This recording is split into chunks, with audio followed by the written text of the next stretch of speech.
Hey everyone, welcome back. Hope you're having a fantastic day so far. So, for years, and in some cases even decades, certain beneficiaries of Social Security have had their benefits reduced by hundreds and in some cases even thousands of dollars per month. But thanks to Congress, all that is about to change in 2025 with increased payments where they should be by hundreds or even thousands of dollars per month. And on top of that, millions of Social Security beneficiaries are going to be receiving retroactive checks possibly in January of 2025 of $8,000 on average, just in a hypothetical scenario, which we are going to be covering later on in today's video. But before we go ahead and dive into it for today, if you would like to receive up to $200 in free stock or $200 in free cash, in a pinned comment below, I will be leaving a link to Robinhood. All you have to do is once you click on that link is just sign up for a free account and then simply link your bank account. You do not even have to make an opening deposit. At that point in time, Robinhood will be sending you one free stock worth all the way up to $200. And if you'd rather just have the cash, all you have to do is once you receive the free stock is just sell it for what it's worth and then transfer the cash value right back to your bank account. Okay, so diving right into it for today. Once again, the Senate recently passed the Social Security Fairness Act, and thanks in part to Congress, both the House as well as the Senate, and bipartisan support, both Republicans and Democrats, passing this bill onto Joe Biden's desk, which he is going to be signing into law. We have millions of Social Security beneficiaries who, over the years, have had their benefits unfairly reduced by hundreds and in some cases even thousands of dollars every single month because of a couple of different provisions.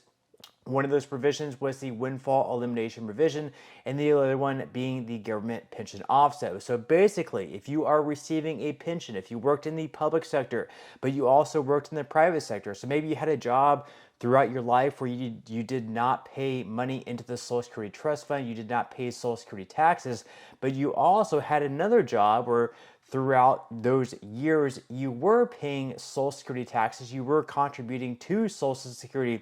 Just because you're receiving that pension, your Social Security benefits are reduced below what they would normally be if you were not receiving that pension. But thanks to Congress passing this bill, your benefits are going to be increasing up to where they should have been if not for those two provisions. And not only that, not only are you going to be receiving that increase, which in some cases might be like $500 per month, it might be $750 per month, it might be $1,000 per month. Not only are you going to be receiving that increase, but you're also going to be receiving one big retroactive check, in some cases a hypothetical scenario, which we are going to be covering later on in today's video once again, of right around $8,000. So according to the Motley Fool, the U.S. Senate recently voted to proceed with the Social Security Fairness Act, a bipartisan bill that could expand Social Security benefits for nearly 3 million Americans. The bill passed in the House of Representatives in November and is now on its way to President Biden's desk. If passed, which it has, the landmark legislation could significantly impact retirees' benefits. Here are the people who may be most affected. So first off, what is the Social Security Fairness Act? We already sort of covered it, but the Social Security Fairness Act would repeal two federal policies: the windfall elimination provision, otherwise known as the WEP, as well as the government pension offset, also known as the GPO. Now, the WEP can affect those who have worked long enough to qualify for Social Security benefits under one job, but are also entitled to a workplace pension from a different job that doesn't pay into Social Security. This includes many state and local government employees, such as teachers, postal workers, and police officers. You generally only need to work and pay Social Security taxes for 10 years to qualify for retirement benefits. However, if you worked for fewer than 30 years in a job that entitles you to Social Security and you can receive a workplace pension as well, those benefits could be substantially reduced. And that's the case for a lot of people where their Social Security benefits are reduced by hundreds or in some cases even thousands of dollars every single month. Those benefits are now going to be reinstated. Now, they go on to say that the GPO affects those who are entitled to spousal or survivor's benefits, as well as a workplace pension. Under this policy, your benefit could be reduced by 2/3 of what you're collecting from your pension. So, for example, if you're entitled to $1,000 per month from your pension, your spousal or survivor's benefit could be reduced by 2/3 of that amount, or $660 per month, a $660 reduction in your Social Security check. The average spouse of a retired worker only collects around $900 per month from Social Security as of November 2024, so it's possible that most or even all of your benefit could be withheld if you fall under this policy. Now, of course, on top of that, like I mentioned, on top of receiving the increased checks in 2025, of course, these should be starting in January if they are able to line everything up correctly. On top of that, you're also going to be receiving one big lump sum retroactive check as well from all the missed payments that you missed out on since January of this year in 2024. So according to Think Advisor, the legislation stipulates that the repeal of the WEP and GPO would apply with respect to monthly insurance benefits payable under Title II of the Social Security Act for months after December of 2023.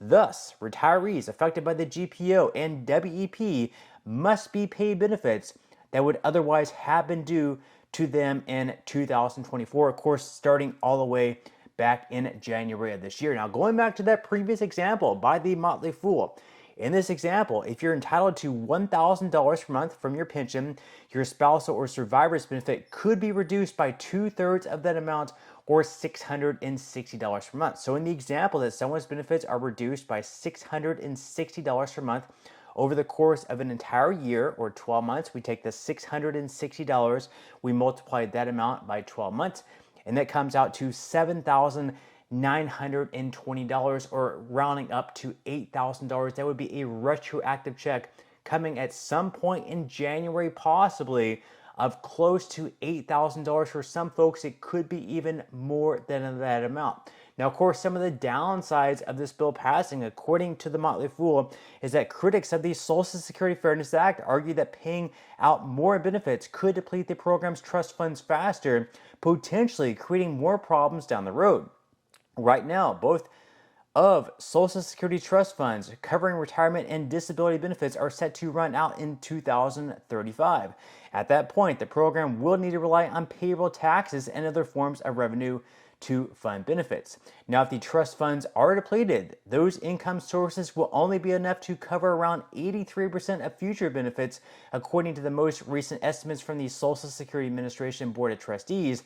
According to a 2024 report from the Congressional Budget Office, the Social Security Fairness Act could result in both trust funds running out approximately 6 months sooner than expected, with the clock already ticking closer to 2035. That could put Congress on an even tighter timeline to find a solution. So, of course, once again, even though we are receiving this increase, even though right around 3 million Social Security beneficiaries are going to be receiving a pretty substantial increase from the Social Security Fairness Act, come 2032, 2033, or possibly 2035, as I mentioned there, if they have to cut benefits across the board by like 19 to 26%, well, we're going to be right back to square one, where we're now having our benefits reduced all the way over again. So Congress is going to have to get something else passed within the next few years, as hope so anyways, that restores the trust fund, makes it solvent for a longer period of time. So they do have a few different options. They can raise the full retirement age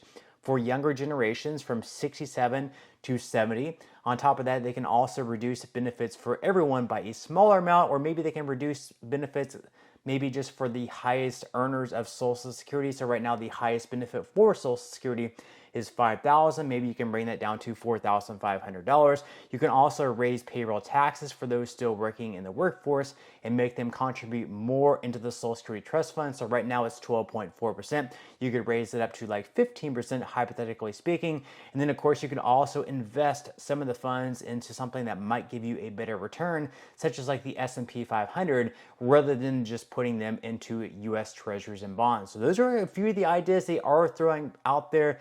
At the end of the day, though, it is going to have to come down to whether Republicans and Democrats can agree to something to save the trust fund. That way we don't have another cut across the board by, again, anywhere between 19 to 26%. But that's all we have for today's video, and I will see you in the next one.